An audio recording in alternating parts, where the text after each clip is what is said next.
4 June 65. Dearest Suzie, got your letter today and I was happy to hear that you all are okay. How can I say anything about you not writing every day when I don't do it myself?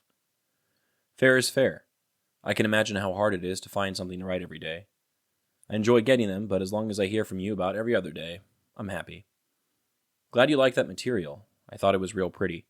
And I'm glad that Robison got one of those silk pictures. I always thought a lot of him. In fact, if I had thought of it, I would have sent him one. How did Laverne like hers? This has been a busy week for us. I guess it is better that way because this week has just flown by. Tomorrow is R&R day for me, and I will be glad to get away from here for a while. Also, if nothing happens, I will be going to Nha Trang on the 16th for 7 days, and all I'm going to do is lay on the beach for 7 days. I don't mind the crabs. I want you to do one favor for me, and it will be kind of hard to do, but I can't do it over here. Get a copy of Life magazine from May 28th. You won't be able to buy it. You will have to find someone who has a copy of it. When you do find a copy, cut out page 23 and save it for me. It is titled, In Search of a Vietnam Hero. It is about a very good friend, and I was right over him when he was killed. And I want a copy of this article for my souvenirs. Do you still have your short timers calendar? You can start using it on the 16th of this month. Everything is the same over here. We are staying pretty busy. I love you all and miss you very much. All my love. Bill. After reading this letter over a year ago, I immediately ordered the exact Life magazine Popi asked me all to buy. I knew she wouldn't have kept it. I did find the exact article he mentioned. That's one of my favorite parts of this project. Finding other things that I can use to connect directly to Popi's letters and his service, which always excites me. These things, like the magazine or the Bob Hope specials, almost feel like an extension of his archive. Things which act as primary sources and can only add to the story. It reads as follows. In Search of a Vietnam Hero. The View from Here. Loudon Wainwright. Harold Dale Meyerkord was a man who liked to keep track of meaningful events, and among his records is a list headed Dates on which I was on boats receiving hostile fire. The entries are numbered, and with each date there is also written the place of action. The list begins with August 13th, 1964. The final item is the number 30, put down by Meyerkord in reasonable anticipation after he had finished with number 29, but there is no date or place beside it. To complete the record, it should read March 16th, on a canal in the Duc Ton district of the Vietnamese Delta, and the hostile fire Meyerkord drew there that day that killed him. Except that he died in it. The action was not extraordinary. Meyerkord himself had participated in many more spectacular engagements.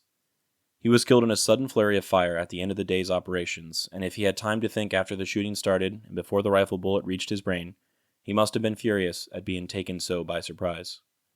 For if anything can be said with certainty of Lieutenant Dale Meyerkord, USNR, it is that he knew precisely where to expect trouble and was usually ready for it. The word aggressive, in fact, is the one most often used by Meyerkord's colleagues in their efforts to describe him, and it is always offered as the highest form of compliment. In their view, though they probably would not use the term, Dale Meyerkord was a hero. The true proportions of heroes have always held a deep fascination for me, and when I first heard about Meyerkord, I wondered what a search beyond and beneath the formal accounts of his gallantry would reveal. Would it, for example, tell me why he behaved so heroically? Would it show me what sort of man he was between braveries? Would I find out what he thought and what he cared about? Could I, in short, come to know him? The official records in Saigon provided some details on Meyerkord's job and on his behavior in it. His duty was to advise the Vietnamese commander of the 23rd River Assault Group working in the labyrinthine rivers and canals of the Mekong Delta. He had also to work on the planning and carrying out of operations with other military leaders, both Vietnamese and American. The 19 boats of the River Assault Group, or RAG, were used to carry Vietnamese troops to battle, but they were more than transport vessels. Varying in length, from 60 to 35 feet, they carried substantial firepower, mortars, 40 and 20 millimeter guns, 50 and 30 caliber machine guns. When they lined up and brought all these weapons to bear, they became a murderous force. If Meyerkord was aggressive, his counterpart, the Vietnamese RAG skipper, Nguyen Van Hoa, suited him exactly. The two men plotted constantly for action, and when they weren't carrying troops on an operation, they patrolled the waterways on the lookout for pockets of Viet Cong. On days when nothing was going on with the boats, Meyerkord went to the airfield near his base at Vinh and flew in observation missions in small reconnaissance planes or armed helicopters. From these trips, many of which drew fire as the choppers swooped down as low as 50 feet, Meyerkord increased his knowledge of the area and kept his charts up to date. His superiors recalled that he was 27, was married, had a wife and small daughter living in St. Louis, and that he had served on a destroyer before coming to Vietnam. There was better documentation of some of his actions. On one occasion, last November, his rag landed troops, then got well ahead of them in a canal so narrow that it was impossible for the boats with the heaviest guns to come up and fire. When the other boats began to draw sniper fire, Meyerkord scouted ahead on foot, found that the canal was blocked and that the Viet Cong were waiting in force. Under heavy fire, he set up a command post, called for and directed artillery, summoned airstrikes, and when friendly troops caught up with him, he directed them too in routing the Viet Cong. Another time, when one of the rag boats was damaged and 2 Vietnamese sailors were wounded, Meyerkord left his own boat, took another to the vessel where that wounded man were, gave them first aid, and then got back to his boat. All this time in the middle of a firefight. On a third occasion, his rag guns could not be fired because friendly troops were in the way. Meyerkord ordered the boats to back down the canal. Where the Vietnamese troops saw this, they thought the operation was being cancelled and began a quick retreat themselves. Then suddenly, Meyerkord ordered the boats ahead, past the troops, and now, with a clear field of fire, he opened up with all the guns he had. The battle was won. Dale Meyerkord's own log and reports are entirely matter-of-fact, even in some places laconic. "I don't wear a helmet or flak vest," he wrote at one time. "My preparations consist of setting my carbine on auto and loading it with a clip and tracers. These I will use to direct fire." After he'd picked up an enemy flag in the field one day, he wrote, "The flag I can use for trade goods to obtain more weapons or other desired items." After his Jeep went off the road one day when a landmine exploded just ahead, he said of it, "Examination showed that several muscles and tendons were injured." He could be sharply critical when he did not like the way things were going, and he is said of one American officer whose performance didn't suit him, "An advisor that is overly cautious and places needless stumbling blocks in an operation is a handicap," and he must have been laughing at himself when he wrote, "While jumping from the boat to the pier with my gear, the pier collapsed and I ended up in the Mekong. This presented an excellent opportunity to test my waterproof watch and equipment. It all worked when I got ashore and tested it." From men in Saigon, I learned a bit more about Dale Meyerkord. "I could see right away that this was a ruddy, gung-ho individual," said his boss, Captain W.H. Hardcastle, Jr. "He seemed to have maturity and confidence in himself." I learned that Meyerkord's radio code name was Hornblower. He used to talk about his Delta experience a lot, a friend recalled. Sometimes even too much. He told about it in such detail a person might think he was bragging, but why should a brave man be modest and charming? He was fascinated by the whole thing. When he tried to explain to you one of his eyeball-to-eyeball moments, you could see he was exhilarated by it. A snapshot told me that only Meyerkord was blonde, and lean, and not tall. I flew to Vinh Long to meet more of Meyerkord's friends. It is only 45 minutes by helicopter from Saigon, but the trip takes one into an entirely different world. The ugly little war in Vietnam seems suddenly much more personal, and the chopper pilot only slows his blades to let his passengers off. The town and the bases there are secure enough, but the VC are active in the countryside, immediately surrounding it, and precautions against enemy marksmanship, like bringing aircraft into the tiny field at a rate of descent so sharp that a landing seems virtually a controlled crash, are entirely called for. This had been Dale Meyerkord's town for the last 8 months of his life. He had died in a canal just a few kilometers up the road, and it was the right place to come. "He spent a lot of time with us out here," said Captain Clarence Boyle, pilot and section leader for the small spotter and observation planes used in the area. Everybody here at the field had a lot of respect for him. The VC respected him too. They knew all about him and his iron boats.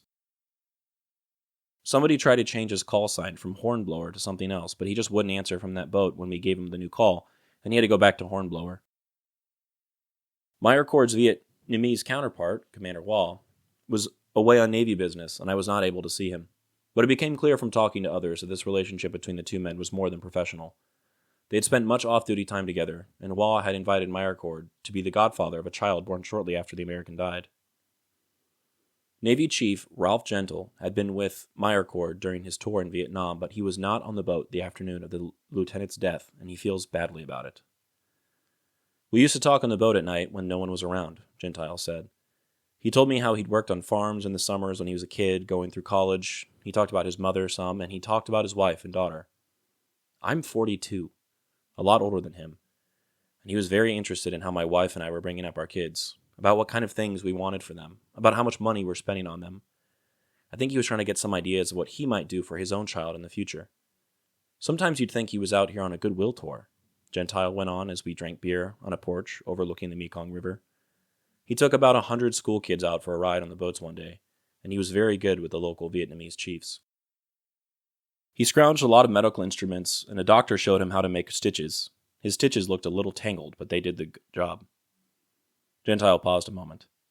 I think he tried to protect me, he continued. He tried to keep me away from him when there was something doing on the boats. I used to kid him when he'd go off on an operation without me. Well, what do you want me to tell your wife? I'd ask him. Hell, he'd say. Them bullets turn away every time they come toward me. At the airfield that night, the armed helicopters came back very late from a big and successful fight. I talked to the leader, Captain Robert Molinelli. The day before Dale was killed, Molinelli said, his dirty face drawn with fatigue. We flew out there together to that canal. We both knew it well. Dale was one of the few people we could work in real close to and not scare him or his troops.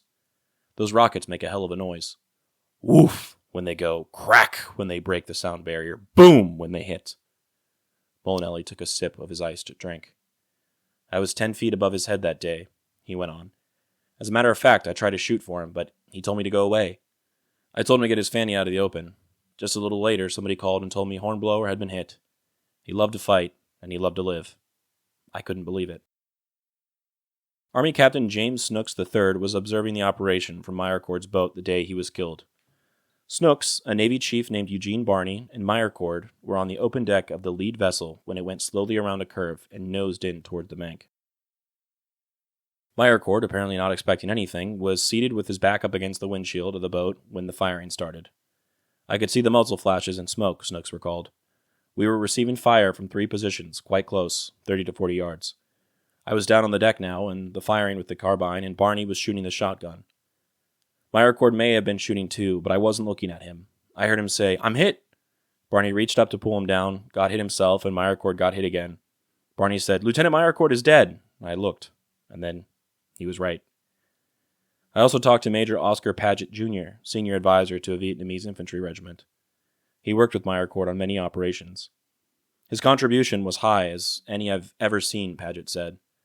If you send one of the best over here, you're going to lose the best. He was often working from an exposed position because he could report enemy strengths and weaknesses to us better that way, and he set a great example for the men.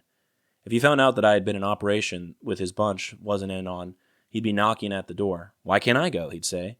There are canals down there I know better than anybody else. He was a pretty smart lad. He liked to laugh and lie and kid me about how he was furnishing the ammunition for the army. Paget paused and frowned in his recollection. I didn't really like that hat, though, he said. It was an Australian-type bush hat, one of those things that turns up on the side. I told him if I was shooting at the boats, I'd shoot at somebody with a hat like that. But Wall had a hat too, a floppy one he called his fighting hat. I told Dale they looked like sheep herders in them. When they brought him in on the litter, there was that hat down around his feet. Meyerkord's replacement, as advisor to the 23rd Rag, is a cheerful young lieutenant named David Swavely. He knew Meyerkord and admired him, but he did not talk much about him. He did not want to ask, but I finally had to inquire if Swavely had found it difficult to follow in the footsteps of a man so generously respected as Meyerkord. Oh no, he answered with absolute candor. These people around here made things very easy for me. They do all kind of things for me. They see the Navy coming, and automatically, you're Hornblower. The last person I talked with in Vinh was Hugo Aragon, an Army Chief Warrant Officer. He did not work with Meyerkord on operations, but the two men spent much free time together and were close friends. That was a strong, outspoken personality, Aragorn said. He told you what he thought, and he didn't think he'd die here. That day I was going on a trip in the Jeep and crossed a bridge over one of the canals, and I saw him on the boats. I tooted the horn at him, and he waved back. Aragon, a short, dark man, crossed the little room and fumbled through some belongings. He came back and handed me an empty pint flask. I'm a Scotch drinker, Aragon said, and you can't get it every place around here. You have to carry it with you. 2 days before he died, Dale gave me that. It was his. I turned the flask over and saw the initials, HDM, in the silver plate. A flask says nothing. You can't even tell much about a man by reading his words or talking to his friends. But by this time, I wished heartily that I had some recollections of my own about Dale Meyerkord. Thank you for indulging me and allowing me to read that article, even if it was a little long. I know I didn't write it, but it felt important to share. It is written as if it's another snapshot of not just life in Vietnam, but life in Vietnam in 1965 in Vinh Long. It even quotes Molinelli, the same guy that invited Popi to fly the hog, the guy who made Popi a rocket man. I don't know what else to say. That connection is just neat. The final reflections by Loudon Wainwright are intriguing. He talks about how you'd never really get to know a man by reading his words, he wrote, or talking to his friends. In some sense, you, the listener, the people who never met Popi, are in the same situation. I can give you some approximation of who Popi was as a grandfather. I can share stories about what he was like as a father or a husband, but that only goes so far, doesn't it? We can read the words he wrote, or even see the war the same way he saw it through his photos. But does that ever mean you'll actually get to know him? If that's the case, how much can we ever really truly know someone? How much can we ever really know ourselves?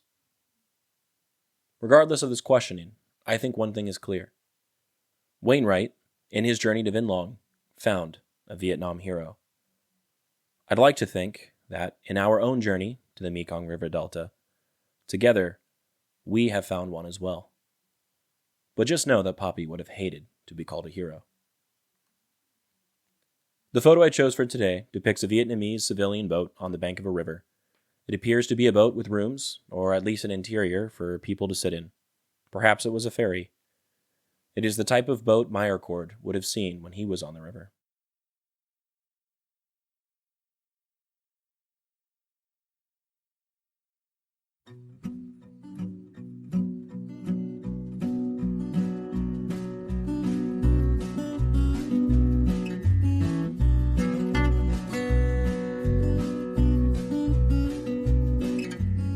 I'm Alex Lowy, and I hope you have enjoyed listening to this episode of Dearest Suzie, and receiving messages from the past that my Popi wrote exactly 60 years ago. I sincerely appreciate your time and interest. Please consider following the podcast on your preferred platform, and if you're enjoying it, I kindly ask that you take the time to rate the show and leave a review. Also, please follow the project on YouTube, X, and Instagram. All likes, comments, shares, and reviews will help grow the reach of this story. The links for these things should be in the description of this episode.